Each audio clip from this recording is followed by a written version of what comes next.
माता जी के मंदिर तक चले जाओ। क्या केवल नवरात्रि का मतलब यही है? या फिर कहीं गरबा हो रहा हो तो गरबे में चले जाओ? क्या नवरात्रि का मतलब केवल यही है?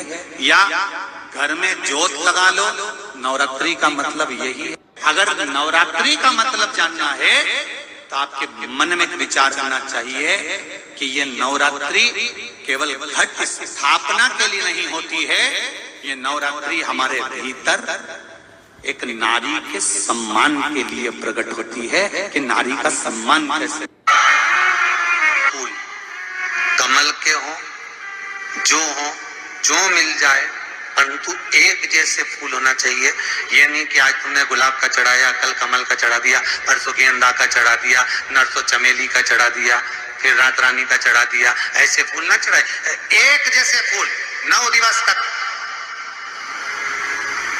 सीते, हे जानकी, हे पुत्री, शिव मंदिर में जाकर अपने पति का स्मरण कर कर, कार्य का स्मरण कर कर 9 फूल प्रथम दिन घी का दिया लगाकर आप भगवान शंकर को कामना कर कर समर्पित करती हो। दूसरे दिन वही फूल दुगने हो जाना चाहिए 18। तीसरे दिन फिर 9 जोड़ लो। किसी भी स्थान पर, किसी भी स्थान पर, यदि हमारे घर में 2 शिवलिंग है, नहीं है, तो किसी अपने घर के गमले में, बगीचे में 2 पार्थिव लिंग का निर्माण करें। 2 पार्थिव, उसमें एक शिव जी का स्मरण करें और एक में माता पार्वती जी का स्मरण। देवाधिदेव महादेव के 2 स्वरूप, 2 लिंग प्रकट कर कर, एक पर 9 पुष्प लाल और एक पर श्वेत पुष्प 5 समर्पित करें। बाबा की आराधना करें, घी का दीप लगाएं, पूजन करें और बाद में उन शिवलिंग को, उन पुष्पों को विसर्जन करें। किसी भी नदी में, तालाब में, बावड़ी में, अगर वहां नहीं विसर्जन कर सकते हैं तो किसी वृक्ष के नीचे उनका विसर्जन कर। पर ये नवरात्रे, ये जो गुप्त नवरात्रे हैं, इस माघ महीने में जो गुप्त नवरात्रि आती है, इसी के अंतर्गत इसका पूजन है। एक बार हमने पहले वर्णन किया था, जिसके यहाँ संतान नहीं होती उसके लिए भी पहले श्रृंगी ऋषि ने नवरात्रि का बड़ा वर्णन किया। अपना घर छोड़कर और दूसरे मकान में जा रहे हो और आपको लगा कि मैं इस घर में अब 15-20 दिन नहीं आऊंगा, 1 महीना नहीं आऊंगा, तो शिव महापुराण की कथा कितना सुंदर कहती है कि अगर आप जा रहे हो और आपको ऐसा भय लगता है कि इस मकान में कोई दूसरी प्रवेश ना करे, कोई दूसरा जीव ना आ जाए, इस मकान में कोई अंतरात्मा ना आए, इस मकान पर कोई टोना ना करे, इस मकान में कोई टोटका ना करे, इस मकान में कोई जादू ना करे, तो उसके लिए शिव महापुराण की लिंग पुराण वर्णन करती है कि मात्र एक मिट्टी का कलश, उस मिट्टी के कलश में एक महाराज थोड़ा सा धान भरकर, उसमें 1 सिक्का, 1 रुपया उसके अंदर डालकर और 1 बेलपत्र उसके अंदर डालकर, उसको उसके एक दिए से या प्लेट से या नारियल से उसको रखकर एक स्थान में ईशान के अंतर्गत उसको रखकर चले जाइए। उस मकान में ना तो कोई भीतर प्रवेश कर सकता है, उस मकान में ना कोई टोना कर सकता है, उस मकान में ना कोई टोटका कर सकता है, उस मकान में ना किसी की नजर लग। और वो पात्र कोई दूसरा नहीं होना, वो पात्र होना चाहिए मिट्टी का कलश। मिट्टी के कलश की बड़ी महत्वता। अब तो थोड़ा सा महाराज हो गया कि लोग हम मिट्टी का कलश अगर तुम दोगे भी तो ब्राह्मण क्या काम में लेगा, तो ब्राह्मण जन कह देते हैं थोड़ा तांबे के 4 कलश लेकर आइए हो, तुम जरा स्टील के 5 कलश लेकर आइए, आप तुम तांबे के या ये बर्तन लेकर आइए। पहले इसका प्रमाण नहीं था, पहले प्रमाण था केवल मिट्टी का कलश। स्थापना जो थी वो मिट्टी का कलश, विराजमानता थी मिट्टी का कलश। एक बहुत अच्छी बात कहें, अगर आप लोगों को अच्छा लगे तो अपनी जिंदगी में उतारना, ना अच्छा लगे तो उसको छोड़ देना, ठीक है? जितने लोग भी कथा सुन रहे हो बहुत ध्यान देना। ये जो पानी पीने का जो मटका होता है ना, जिसको हमारे यहाँ कलश कहा जाता है, हंडा कहा जाता है, जिसको हमारे यहाँ परिंडा कहा जाता है, मटका कहा जाता है, तो पहले जो मटका चलता था वो लाल कलर का चलता था, ठीक है?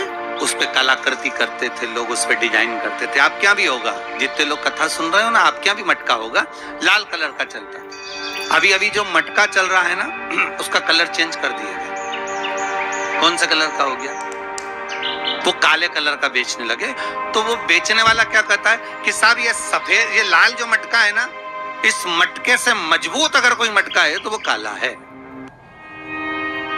बोलो सही है कि गलत है? अरे बोलो तो सही है ना। आप कभी जाओगे बाजार तो कह देगा, कुमार भी कह देगा, ये जो मटका है ना लाल वाला, इस लाल वाले मटके से मजबूत ये काला वाला मटका है, ये काला मटका है। और महाराज इससे पानी ज्यादा ठंडा ये कर देगा। पर शिव महापुराण की कथा, लिंग पुराण की कथा कहती है, और अगर आपने बैसाख मास की कथा को श्रवण कराओ, बैसाख की एक कथा होती है, उसको अगर आपने श्रवण कराओ तो उसमें वर्णन आता है कि घर के अंदर जहां पर आप पानी पीते हो, जिस स्थान पर अन्नपूर्णा निवास करती है, जिस स्थान पर अन्नपूर्णा का वासा होता है, रसोई घर में जहां पर भोजन बनता है, उस स्थान पर काला मटका नहीं रखा जाता।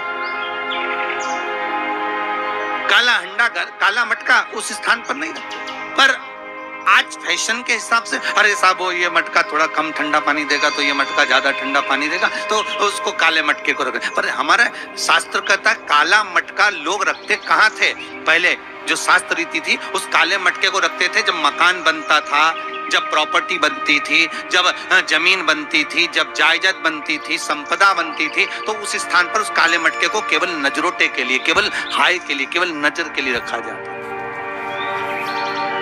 उसको लोग लेना पसंद नहीं करते। ये दो मटके रखे हैं साहब, लाल भी है और काला भी है, तो कौन सा पसंद करेगा? वो काला वाला ही दे दीजिए, ये पानी ज्यादा ठंडा करेगा।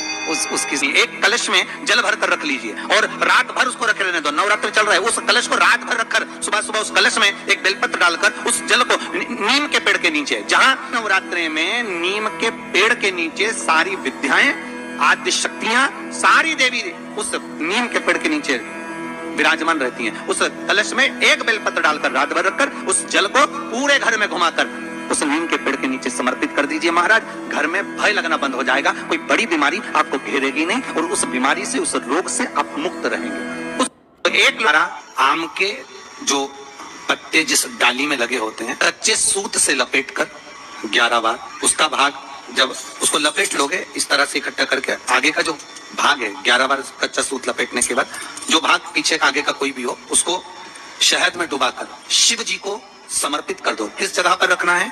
अशोक सुंदरी वाली जगह। अशोक सुंदरी के बीच में जो अशोक सुंदरी का स्थान है महाराज, उस जगह पर शहद का मुख, जो शहद आपने भिगोया है, उस शहद का मुख शंकर जी की ओर कर कर इन्हीं नवरात्रि में शंकर भगवान के उस अशोक सुंदरी की जगह पर शहद का भाग शिव जी की ओर रख दें।